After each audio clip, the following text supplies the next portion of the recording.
welcome from Create and Fly. This video is a little bit different today.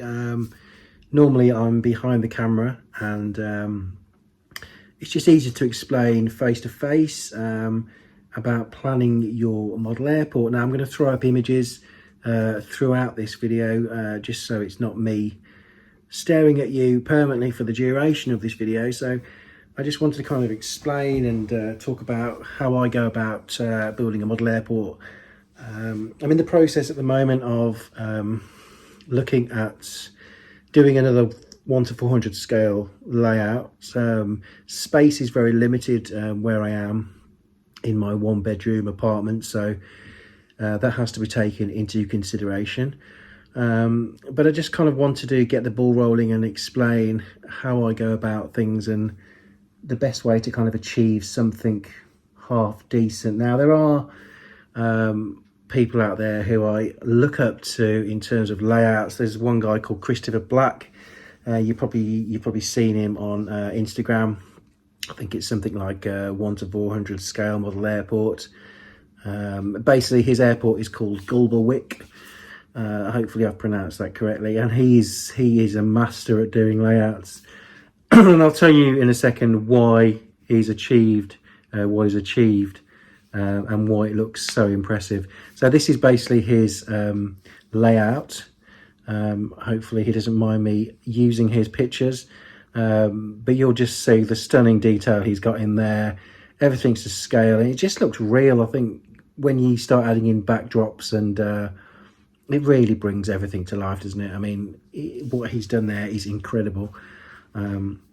So what he's achieved here, which is crucial I think to a good layout, something that stands out from the rest, is not to do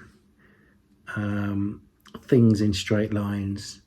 If you look at Google Maps, Google Earth, you'll see that a lot of airports aren't just blocks and grids. Obviously there are exceptions in that. Some of the larger city ones, I'm sure there's plenty in America where they've built runways and then you've got the taxiways and everything's just in kind of straight format, which is fine. But I think for a smaller layout, you can really benefit from doing things at different angles. You'll see, I'm going to put his picture back up again now, you'll see that nothing's straight. So you've got the runway and then you've got the taxiways and then the hangars are kind of positioned off on a different angle. It just feels more natural how the terrain of real life would be. And that's crucial to building a layout.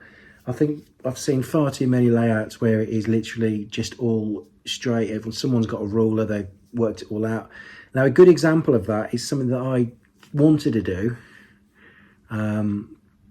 but this is basically a video here of what I have been trying to lay out. I'll put that on here now, and you'll see that I wanted to have a runway going down the one end, and then that led onto a small little taxiway which fed onto the parking stands, and on the left hand side you've got room for cargo, and on the far right I was potentially looking at some kind of a hangar.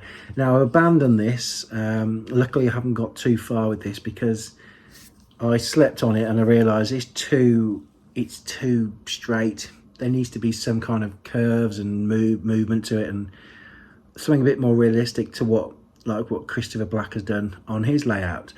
Now this, I live in Canada now, so even though I'm from Birmingham, you can tell, but I live in Canada now, and the local airport for me here in Saskatchewan is about probably a couple of miles away, so I'm really lucky that I live really close to the airport.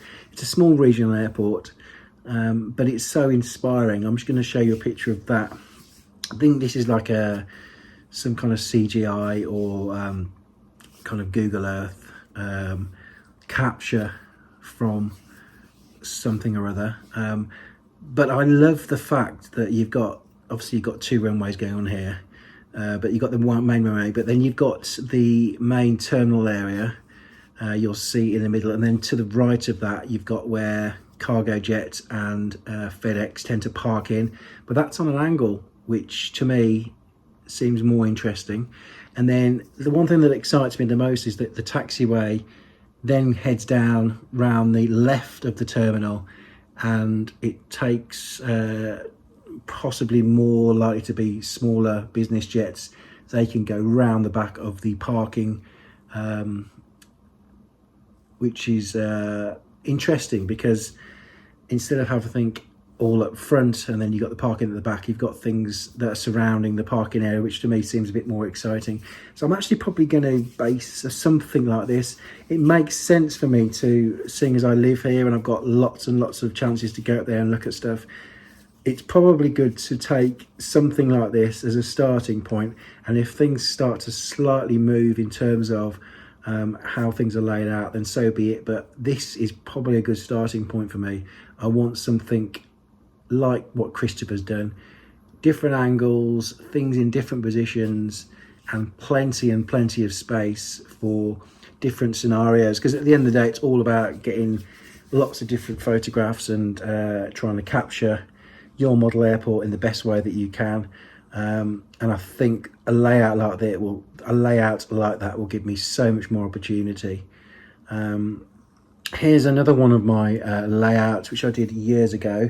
This is when I had a man cave. When I lived in Birmingham, I had my own room to kind of explore my hobbies and stuff, and this was a bigger layout, and as you can see, things are on different angles, and it just kind of made all the difference.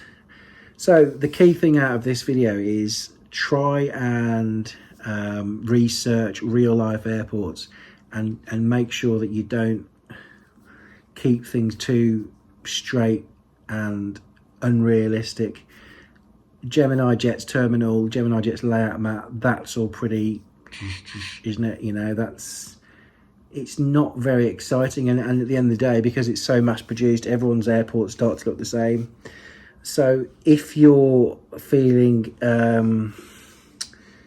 creative, then I highly recommend going for something a little bit out of the ordinary, and something that's not straight and what you'd expect to see from a model airport. This is why Christopher's layout is so successful, just because it looks so real.